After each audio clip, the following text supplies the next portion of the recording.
Namaste and welcome to this exciting episode of Satology Debunking Mythology। अगर आप हमारे members नहीं हैं तो जरूर मेंबर्स बने, उससे आप सपोर्ट भी कर सकते हैं। नहीं तो आप बाकी जगह यूपीआई और पेपाल कहीं से भी सपोर्ट कर सकते हैं। आप उसके लिंक्स स्क्रॉल कर रहे हैं। एक बड़ी अजीब सी बात है, हॉर्मुज स्ट्रेट पहले खुला हुआ था, उसको बंद करवा दिया। अब ईरान ने भी वहाँ पे सी माइंस लगा दिए, plus lot of coastal defences. और आज ट्रम्प ने बोला कि जो भी शिप अंदर जा रहा है या बाहर आ रहा है उसको अमेरिकन नेवी शिप्स रोकेंगे, they won't let them pass. और सारा पूरा American focus is on straight of Hormuz. Geography के बारे में इतना ध्यान किसी को नहीं था, पहले किसी को पता ही नहीं था हॉर्मुज कहाँ पर है। बहुत कम लोगों को, कुछ लोगों को तो पता ही होता है, तो स्टडी करते हैं उस एरिया से। तो दुनिया को मालूम नहीं था, आज दुनिया भर को पता लग गया।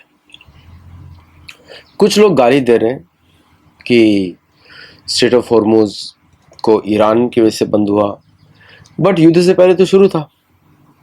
फिर ईरान ने स्ट्रेटेजी बनाई उसको बंद करने की, कंट्रोल करने की, और उसके अंदर क्षमता है। कोई अरेबिक कंट्री खोल नहीं सकता उसको। दो ही कंट्रीज खोल सकती हैं, चार कंट्रीज खोल सकती हैं। भारत खोल सकता है, एक चीन खोल सकता है, एक रशिया खोल सकता है, एक अमेरिका खोल सकता है। भारत, रशिया, चीन तीनों की दोस्ती है ईरान के साथ, उनको खोलने की ज़रूरत नहीं है। ये अगर ईरान बंद भी करता है तो वो प्रॉब्लम होगी अरबिक कंट्रीज़ के साथ, भारत के साथ प्रॉब्लम नहीं होगी। अमेरिका जो कि पूरी तरह से एशिया पे डिपेंडेंट है, अगर एशिया नहीं होगा तो अमेरिका बहुत ही पुअर कंट्री होगा। यहाँ पे हालत होगी अंडे ब्रेड बेचने वाली। यहाँ पे न तो कुछ उगता है, ना यहाँ पे कोई प्रोड्यूस होता है कुछ भी। मैन्युफैक्चरिंग सारी चली गई चाइना को और साउथ ईस्ट एशिया को, और एशिया को, भारत को भी चली गई। तो कुछ यहाँ पे है ही नहीं। अगर तेल नहीं होगा तो अमेरिका में कोई रहेगा ही नहीं। और जो झूठ बोलते थे, बड़ी बड़ी रिफाइनरीज हैं कि अमेरिका से तेल खरीदना कितना दूर है। जब दुनिया भर को तेल पास में अवेलेबल है तो अमेरिका से क्यों खरीदेगा? शिपिंग कॉस्ट बढ़ जाती है। तो अब अमेरिका के लिए बड़ा अच्छा मौका है कि तेल के बिना उसका ना डॉलर चलता है, या तेल के बिना उसकी इकॉनमी चल सकती है। क्योंकि झूठ बोला जाता है अमेरिका सेल्फ सफिशिएंट है। अगर सेल्फ सफिशिएंट होता है तो युद्ध क्यों करता? क्योंकि सेल्फ सफिशिएंट नहीं है। American refineries run on soft oil from central Asia, Asia, middle east या वेस्ट एशिया, जो बोलना चाहे। तो ना जैसे ईरान ने ये, इस वक्त ट्रम्प कार्ड, ट्रम्प अपने को बहुत स्मार्ट समझते हैं, ईरान ने ट्रम्प कार्ड खेल दिया, चेस खेल दिया। हॉर्मुज बंद करते हुए अमेरिकन इकॉनमी डिक्लाइन शुरू हो गया। अब आज 50% ऑयल बढ़ चुका है अमेरिकन पंप्स में। अगर अमेरिका सेल्फ सफिशिएंट होता तो क्यों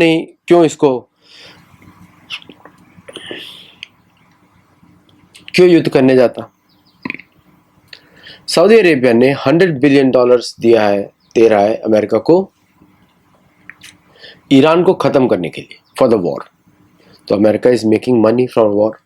जिस तरह पाकिस्तान अपने आप को बेच बेच के जीता है, उस तरह अमेरिका भी अपने आप को बेचता है। आप यहाँ पे इन्वेस्ट करो, मेरा ट्रेजरी बॉन्ड्स खरीदो, मेरा डॉलर्स यूज करो, अपने आप को बेच रहा है। तो सऊदी अरेबिया ने जो ऑफर दिया है, इसकी वजह से अब ये युद्ध चलेगा। और इजराइल भी खुश। तो इस तरह इजराइल और सऊदी अरेबिया कोलैबोरेट कर रहे हैं ईरान को खत्म करने के लिए। अगर सऊदी अरेबिया कोलैबोरेट कर रहा है तो पाकिस्तान, बहरीन, कतर तीनों कोलैबोरेट करेंगे। यूएई, ओमान, यमन, ये लोग कोलैबोरेट नहीं करेंगे। ये लोग इंडिपेंडेंट रहेंगे और चुप रहेंगे। जबकि सबसे बड़ा इम्पैक्ट पड़ता है यूएई को। यूएई अपने बुते पे लड़ेगा with the Indian army training and Indian air force training, क्योंकि इंडियन एयरफोर्स के एसेट्स मैच यूएई's एसेट्स। तो ये पूरी कहानी है। जो पहले खोला हुआ था क्यों बंद करा दिया भाई? या कोई और रास्ता निकाल सकते थे। आपने अटैक किया, आपने सोचा भी नहीं कि वो ये कर सकता है। तो ये Iran had a upper hand. अब ईरान फेल टॉक्स की बात बोल रहा है, let's have second round of talks. कितनी बातचीत करोगे भाई? पोजीशन चेंज होने वाला नहीं है। ईरान अगले 3 साल में न्यूक्लियर बॉम्ब डिप्लॉय करेगा, किसी भी हालत में करेगा। तब इजराइल को भी अपने पत्ते खोलने पड़ेंगे कि उसके पास भी बॉम्ब्स हैं, वो अमेरिका के बॉम्ब्स हैं। जिस तरह पाकिस्तान के पास बॉम्ब्स हैं वो अमेरिका के बॉम्ब्स हैं, उस तरह ईरान के पास भी बॉम्ब्स हैं अमेरिका। आप टाइमलाइन स्टडी कर लीजिए, क्या अमेरिकन एजेंसीज ने हेल्प नहीं किया? जो इनका ट्रम्प, इनका पाकिस्तानी बॉम्ब बनाने वाला का था, अमेरिकन एजेंसीज ने हेल्प किया, चाइना ने भी हेल्प किया डिलीवरी के सिस्टम्स पे।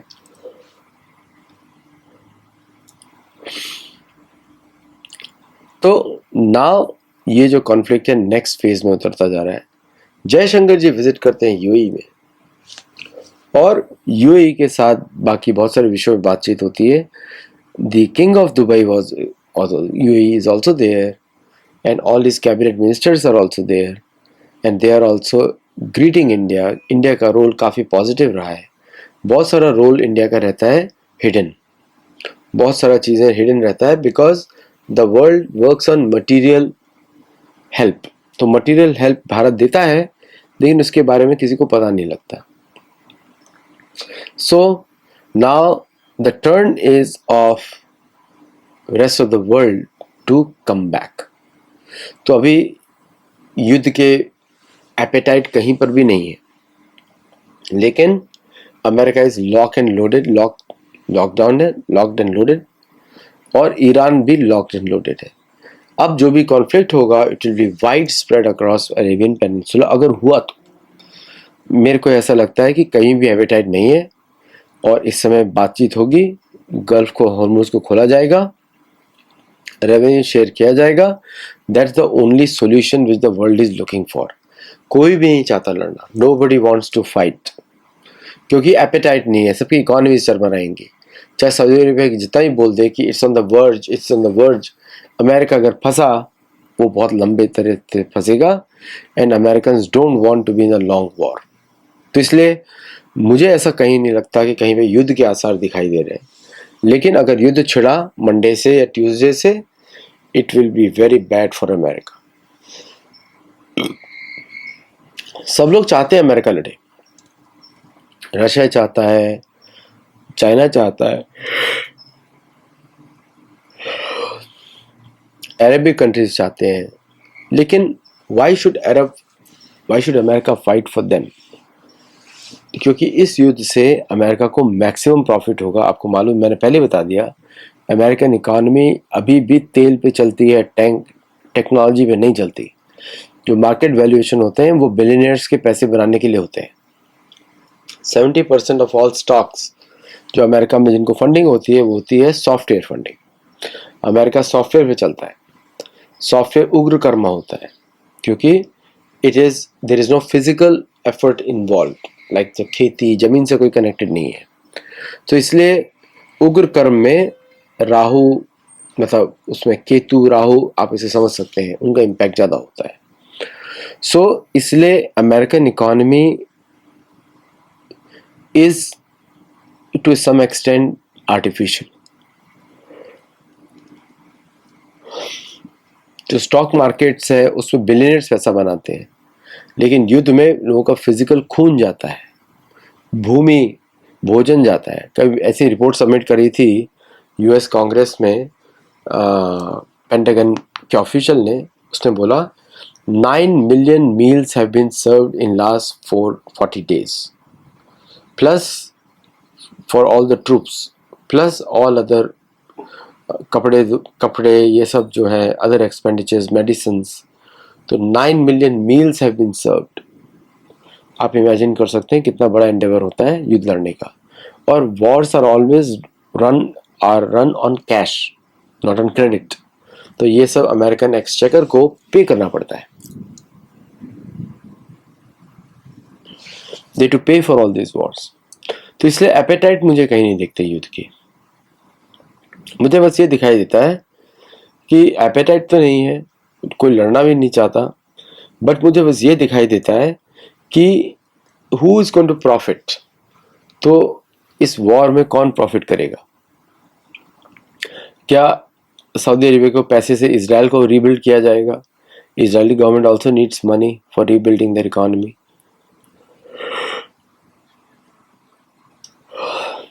उसका जवाब कोई नहीं दे रहा है। ईरान का रीबिल्ड, ऑब्वियसली उसका भी पैसा आएगा, वो भी स्ट्रेट ऑफ हॉर्मुज से आएगा, but who pays money to Israel to build it? But because Israel aggressor है, अमेरिका एग्रेसर है, और अमेरिका को प्रॉफिट होगा, then America will have to fund Israel to rebuild Israel. उसके लिए आप देखेंगे थोड़े दिनों में fund raising options will be open. Bharat की पॉलिसी बड़ी क्लियर है। Bharat will maintain friendliness on all sides except Pakistan. Nobody should interfere in Pakistan India. Pakistan को भारत ने रखा हुआ है, ये हमारा टारगेट प्रैक्टिस है, कुछ नहीं है। और so you will see lot of changes. आप एक बात याद रख लीजिए कि भारत को किसी भी तरह अपनी पहचान बनाने के लिए उसको वेदों की शरण लेनी पड़ेगी, और कोई रास्ता नहीं है।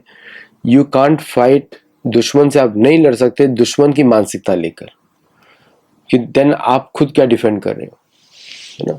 भारत वेदों का रक्षक है, वेदों की सेवा करता है, तो भारत को अपनी, हम लोग की अलग मानसिकता होनी चाहिए। शस्त्रों में, हर चीज में उसकी मानसिकता होनी चाहिए।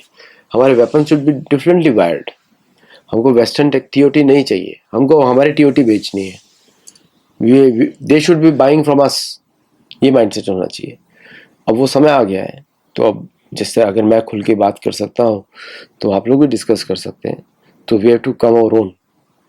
जैसे मैंने अपने खुद के ही बिजनेस मॉडल्स बनाए हुए हैं बेस्ड ऑन अर्थशास्त्र, which are helping many companies now, many companies। तो हम लोग को अपने यूनिक मॉडल से बनाना पड़ेगा, और it will be our success, क्योंकि we are comfortable in that. जैसे कि मैं कुर्ता जब पहनता हूँ, I feel very comfortable because it's in my own cloth, मेरे को फिट होता है। उसी तरह हमारा समाज भी ऐसा ही है। समाज वेदों के द्वारा ढका हुआ है, तो if we focus on our own identity, our own culture, our own language, है ना, हमारी भाषा, हमारी संस्कृति, हमारा सभ्यता, तो उसमें सब हो जाएगा। जैसे ईरान की सभ्यता तो हिंदू हुई। ज़ोरोस्ट्रियन की ओरिजिनल भाषा कौन सी? अवेस्तान। अवेस्तान तो संस्कृत का ही रूप है, संस्कृति है। सारे शब्द तो संस्कृत के रहते हैं, 70%। तो अवेस्तान संस्कृत है, तो पर्शियन क्या हुए? संस्कृत हुए ना, हिंदू हुए ना। तो भाषा के बेसिस पे प्रूव हो गया। तो इसी तरह हमें जब ईरान बोलता है 5000 साल, आप 5000 साल के नहीं हो। आपके ऊपर इस्लामिक रेवोल्यूशन हुआ, इस्लामिक रूल हुआ, आप मुसलमान माने जाओगे, आप पर्शियन नहीं माने जाओगे। आप पर्शियन बोलते हो तो कंफ्यूज हो, फिर आप या तो मुस्लिम हो या पर्शियन हो, एक दोनों तो एक नहीं हो सकता। ये लोग बड़े चालाकी से बोलते हैं कल्चर पर्शियन, रिलीजन अलग है। अरे भाई, रिलीजन तो सेम है, मतलब बात बोल रहे हो तुम गुलाम हो इस्लाम के, तुम्हारा कल्चर तो मेन हुआ, बाकी इस्लाम के गुलाम हो गए। तो ईरानियंस आर कंफ्यूज्ड। तो इसलिए ईरान की हार तो होगी, पैसा ज्यादा लगेगा, बस ये है। Thank you all very much for joining and do become a member. And member बन के आप सपोर्ट कर सकते हैं। यूपीआई, पेपाल, वेनमो के थ्रू सपोर्ट कर सकते हैं, ज़ेले के थ्रू सपोर्ट कर सकते हैं। गुरुकुल में जुड़िए ताकि आप सनातन धर्म को ठीक से सीखें। आज के लिए बस इतना ही। नमस्कार, जय Jagannath, and I will see you in the next show. Thank you.